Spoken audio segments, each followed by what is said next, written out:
Some people die because they take risks they can't afford. These couples died because they could afford everything. In this episode, we're examining 5 worst deaths of rich couples, where privilege didn't prevent disaster. It quietly set it in motion.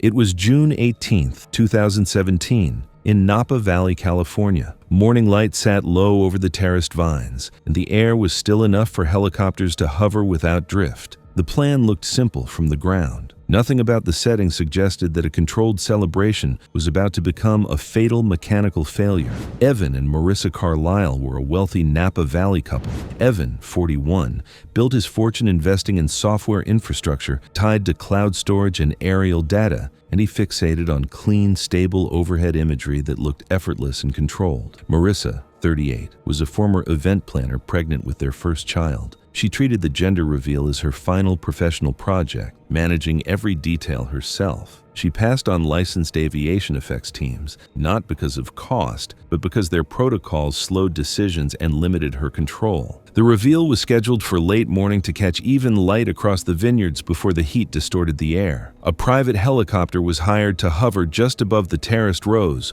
while colored powder marked the moment on camera. Guests waited below with phones raised. The pilot held a low, steady hover to frame the shot. From the ground, everything appeared calm, precise, and rehearsed. Another controlled display meant to last only seconds. The helicopter arrived mid-morning, a light utility model commonly used for vineyard surveys and aerial inspections. It settled into position above the stone terraces. A powder release basket had been clamped to the skid frame earlier that morning by a small subcontractor Evan had sourced online. During the final check, the pilot warned that the powder could behave unpredictably in rotor wash and recommended releasing it during slow forward motion. Marissa declined, insisting the aircraft remain stationary to keep the shot clean. Finely milled cornstarch mixed with powdered pink dye was loaded into the basket. The vineyard's security cameras were active, recording for insurance documentation. Friends and staff watched from a distance, phones raised. The aircraft was hovering just above the upper terrace level, with stone retaining walls rising unevenly along the slope beneath it. The pilot repeated his concern. The release mechanism was armed anyway. When the powder was released, it did not fall. The rotor wash pulled it upward in a dense cloud. The rotor wash pulled the powder upward into the aircraft's disturbed airflow, disrupting stability around the tail boom. Within seconds, the helicopter yawed sharply to the right. The pilot attempted a correction, but directional control deteriorated rapidly as the tail rotor lost effective authority. The nose dipped as the aircraft began an uncontrolled spin. The tail boom clipped a stone retaining wall lining the terrace. The impact twisted the frame and pitched the helicopter forward. It slammed nose first into the vineyard slope. The front cabin collapsed inward. Evan's head snapped forward and to the side, breaking his neck instantly. Marissa was driven into the instrument panel as the seat rail failed, crushing her chest and abdomen. Fuel ruptured along the underside of the aircraft but did not ignite. Dust and powder hung briefly in the air. The helicopter settled at an angle, rotor blades shattering against stone. The unborn child did not survive the impact. Vineyard staff began running uphill. One worker called emergency services within 30 seconds. Paramedics arrived 11 minutes later. The pilot survived with fractures and was able to describe the loss of control. Security footage captured the yaw, the strike, and the final impact from 2 angles. Investigators recovered tail rotor fragments coated with pink powder residue. Flight data confirmed a sudden imbalance and loss of directional control immediately after release. The coroner reported Evan died instantly from a broken neck and brainstem injury. Marissa suffered massive internal bleeding, crushed lungs, and ruptured organs. Death occurred within minutes due to blunt force trauma. The fetus showed no signs of survivability after maternal injury. The final report cited unauthorized aerial modifications and disregard of pilot warnings. Marissa's planning notebooks were logged as evidence. Pages showed safety notes crossed out and replaced with instructions emphasizing stillness, framing, and timing. The helicopter never caught fire. It simply stopped responding. And when control disappears in the air, the ground doesn't forgive mistakes. But sometimes, the deadliest systems aren't airborne. They're built into the home. It was October 18, 2014, in Greenwich, Connecticut. The Mercer estate was quiet after a late flight home. Exterior lights were on timers, the driveway heated, the garage integrated into the house's automation system. Nothing felt rushed. The danger came from a sequence that looked routine and had worked hundreds of times before. Todd and Lena Mercer were extremely wealthy. Todd, 46, was an operations manager at a hedge fund that built automated trading systems measured in milliseconds. His career rewarded trust in machines that acted faster than people. Lena, 44, managed the household full-time, overseeing staff, renovations, and schedules across multiple properties. The garage had recently been rebuilt as part of a larger smart home upgrade. New motors, new sensors, tighter climate controls meant to protect the luxury vehicles stored inside. They returned from the airport just after 11 p.m. Todd drove their SUV down the long driveway while Lena handled luggage in the back seat. The garage door had opened automatically as the car approached, triggered by a vehicle transponder mounted behind the windshield. From inside the car, the opening appeared complete. In reality, the door stopped halfway, caught by a brief sensor fault that incorrectly registered the door as fully open despite incomplete travel, sending no alert to the vehicle display. Todd assumed the door was fully open. He did not stop. The SUV entered at low speed, but struck the bottom edge of the partially lowered steel door head-on. The impact shattered the windshield and forced the door inward, collapsing its track assembly. The door dropped onto the hood as the vehicle surged forward, driven by momentum and throttle before Todd could react. The garage wall was less than 12 feet beyond the threshold. The front of the SUV slammed into the concrete wall. Airbags deployed violently. Todd absorbed the first impact through the steering wheel and dashboard, suffering massive chest trauma. Lena, seated in the front passenger seat, was thrown forward as the airbag deployed under an oblique impact that reduced its protective effectiveness. Her head struck the A-pillar before snapping back into the seat. The crumpling door and hood folded into the cabin, pinning both occupants. The house security system captured the collision on the garage camera. The sound alarm triggered automatically. A private security service called emergency responders within 30 seconds. Paramedics arrived 8 minutes later to find the vehicle crushed inside the garage, engine still running, airbags deflated, both occupants unresponsive. Todd had no pulse. Lena was breathing shallowly but lost consciousness as responders attempted extraction. Hydraulic tools were required to cut through the door and hood. Lena went into cardiac arrest during removal and could not be revived. The medical examiner reported that Todd died from blunt force trauma to the chest and internal organ rupture caused by high-energy deceleration. Lena suffered fatal head and neck injuries compounded by chest compression from the collapsing structure. Toxicology was negative. Speed was low, but the confined space and rigid wall made the crash unsurvivable. Investigators found no mechanical defect in the vehicle. System logs showed the garage door sensor briefly misreported the door as fully open during its cycle, even though it had stopped halfway. The vehicle's entry system relied on that signal alone, with no secondary visual or audible confirmation inside the car. Afterward, the Mercer estate settled quietly with vendors. The garage system was cited in safety advisories circulated among luxury home installers. The house was sold the following year. The new owners removed the automated entry entirely, replacing it with a manual control and physical stop sensors. The garage wall still bore repair marks where the vehicle came to rest, 12 feet from where the door should have been fully open. The garage system operated without interruption. No alarm sounded. The sequence completed exactly as programmed. In the Okavango, distance is the only safeguard, and they chose to close it. It was July 18, 2016, in Botswana's Okavango Delta. Dry season dust compressed wildlife near water, shrinking safe distances and leaving little room for error. Grant and Nina Holloway were a very rich couple on a private safari in the Okavango Delta to mark the close of a major financial deal. Grant, 49, was a private equity partner known for pushing aggressive growth strategies and treating risk as something to manage, not avoid. Outside work, he chased high-intensity experiences, ultra-marathons, annual Heliski trips, and controlled danger that made ordinary settings feel dull. The safari was booked as a reward, and he made it clear he wanted closeness, not distance. Nina, 45, was a former marketing executive who left agency work to focus on wildlife photography. She invested heavily in professional gear and sought raw, frame-filling shots rather than safe, distant images. Their 15-year-old son, Lucas, was with them, filming from a second vehicle driven by another guide. July in the Okavango is dry and misleading.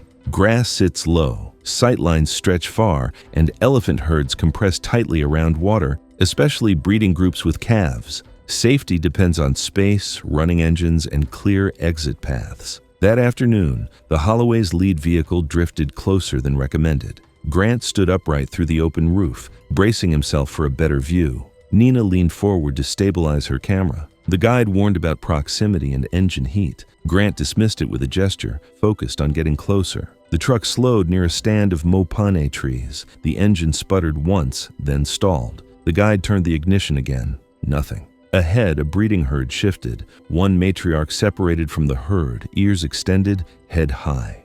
The guide recognized the posture as a warning. He called for everyone to sit. Grant remained standing, trying to get one more angle. Nina adjusted her focus, tracking the matriarch's movement. The matriarch mock-charged, stopping short. Dust lifted. The guide attempted a hard restart. The engine failed again. The pause lasted only seconds, long enough for dust to settle and for the guide to realize the engine would not restart. The matriarch charged for real this time, covering ground faster than expected. The guide wrenched the wheel to angle away. The truck's front tire dropped into a shallow rut. Momentum carried the vehicle sideways. The elevated center of gravity did the rest. The truck tipped onto its passenger side. Grant was thrown from the roof opening and landed beneath the falling chassis. The frame pinned his lower body. Before he could move, the matriarch reached him. One forefoot came down squarely on his chest. The weight collapsed his rib cage inward. The sound was captured faintly on Lucas's camera. Dull, wet, final. Grant's body stopped moving immediately. Nina was thrown clear during the roll. She hit the ground on her side and crawled, dragging one leg that would not respond. She was still conscious, palms cutting into dirt and grass. A second elephant reached her as she tried to rise. The animal stepped on her legs, then again across her pelvis. Bones fractured through skin.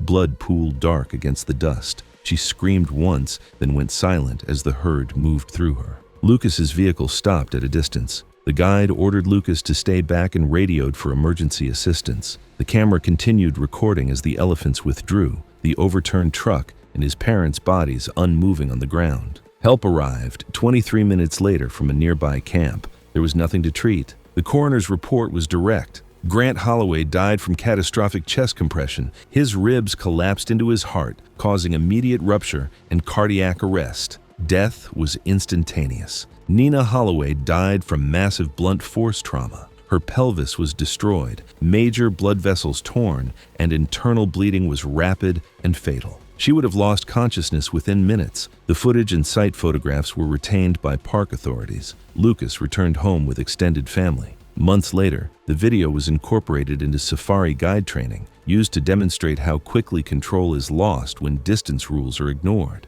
The Holloway's trip insurance covered the cost. The consequences remained. We've got more Fatal Files stories ahead, so subscribe if you want to see how wealth, privacy, and trusted systems can turn routine moments into fatal outcomes in seconds.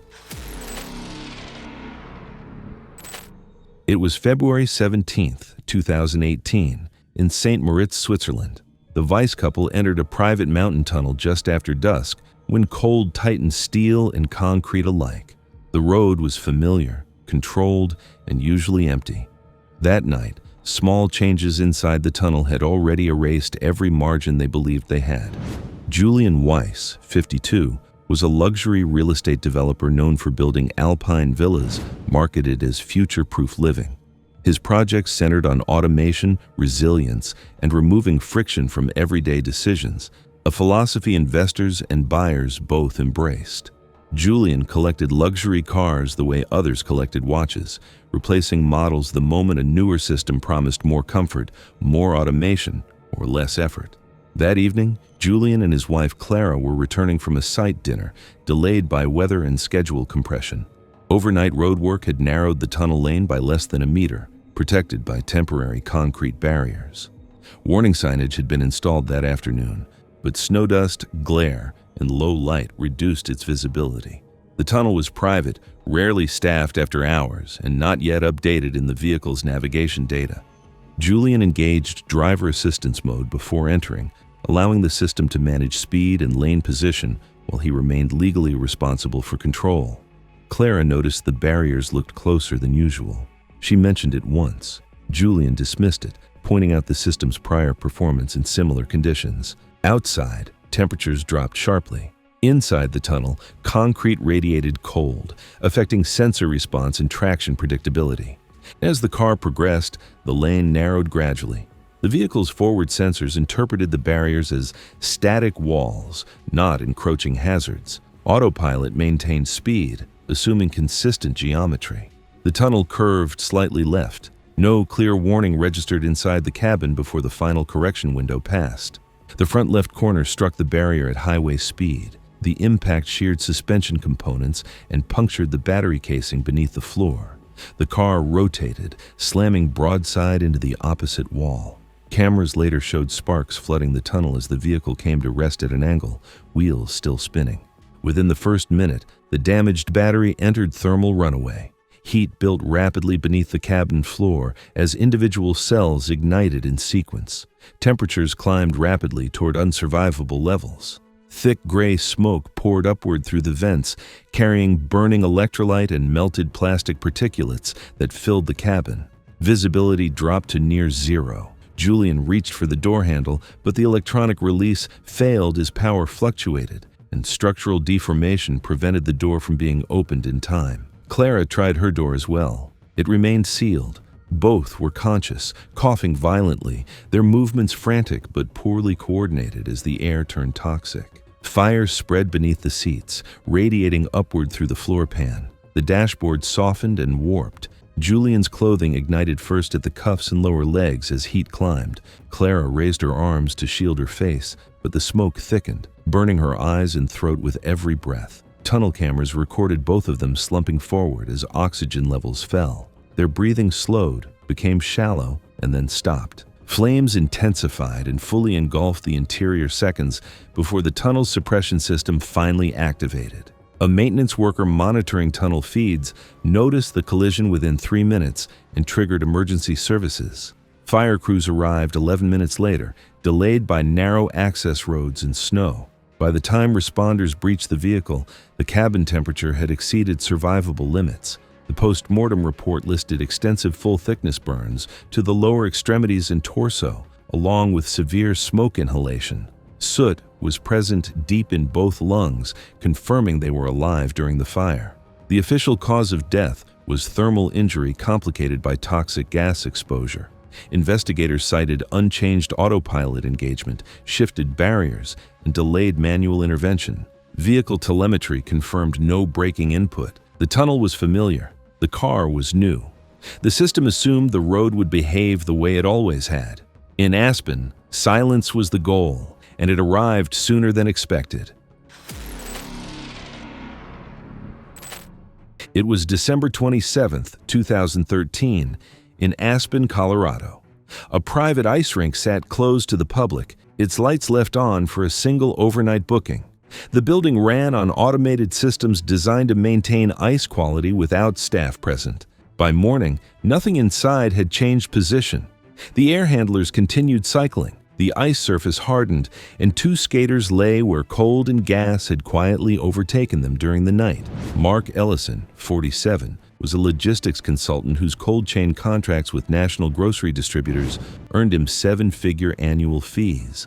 His career revolved around redundancy, scheduling, and systems that ran without interruption. Ruth Ellison, 43, was an adult amateur skater who trained late evenings after Mark's consulting trips. She practiced for regional exhibitions, valuing repetition and empty ice over competition. Renting the rink overnight felt efficient and controlled. A maintenance log noted a pressure irregularity in the ammonia-based refrigeration system. Mark skimmed it, assuming built-in safeguards would compensate. They signed the waiver and entered after closing. The rink operated unmanned under overnight policy, with emergency stops located off ice and inaccessible without removing skates. Temperatures were forecast below zero, and fresh snow slowed response times. Shortly after midnight, the refrigeration system entered a defrost cycle and failed to reset. A stuck valve vented liquid ammonia into the rink, flashing into gas as it expanded. The system continued cycling under load, turning the failure into a toxic exposure. Ice formed along door tracks as steel contracted. At board level, the air grew colder. The smell arrived late, sharp, metallic, and low to the surface. Mark noticed the change while moving. Each breath felt thick, like pulling air through frost. He slowed, then waved Ruth off, finishing another lap as if the sensation would pass.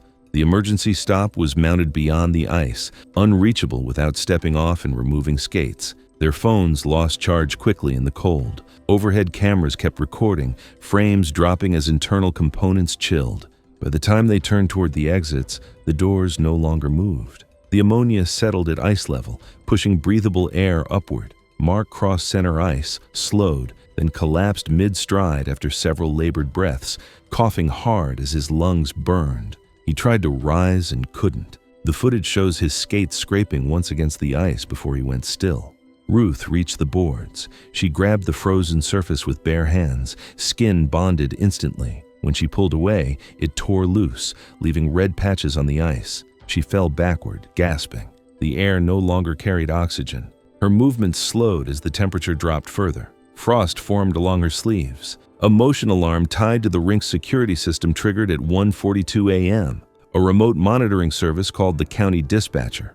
Snow delayed access. Fire crews arrived 43 minutes later. Inside, both bodies were rigid, upright where they fell. The ammonia cloud had thinned, leaving frost and silence. The coroner reported chemical burns to the lungs, swelling that prevented oxygen exchange. Both suffered hypoxia, meaning their bodies suffocated despite open airways. Mark's heart showed stress from sudden oxygen loss. Ruth's hands had deep freeze injuries consistent with contact against sub-zero steel. Cause of death was ammonia exposure, compounded by cold. Investigators confirmed the valve failure and noted that emergency controls were inaccessible during rentals. The rink closed for months. In Ruth's locker, staff found her skating journal frozen shut. The final page described wanting one night without noise, schedules, or people. The Ellisons' case circulated quietly among facilities managers and insurers. Mark's clients revised cold storage protocols. Ruth's skating club canceled overnight sessions permanently. No memorial was held at the rink. It reopened with new signage, thicker gloves recommended, and locked doors monitored from inside, not out. The silence she wanted remained there every night afterward. Thank you for watching. If you'd like to watch more Fatal Files videos, click here.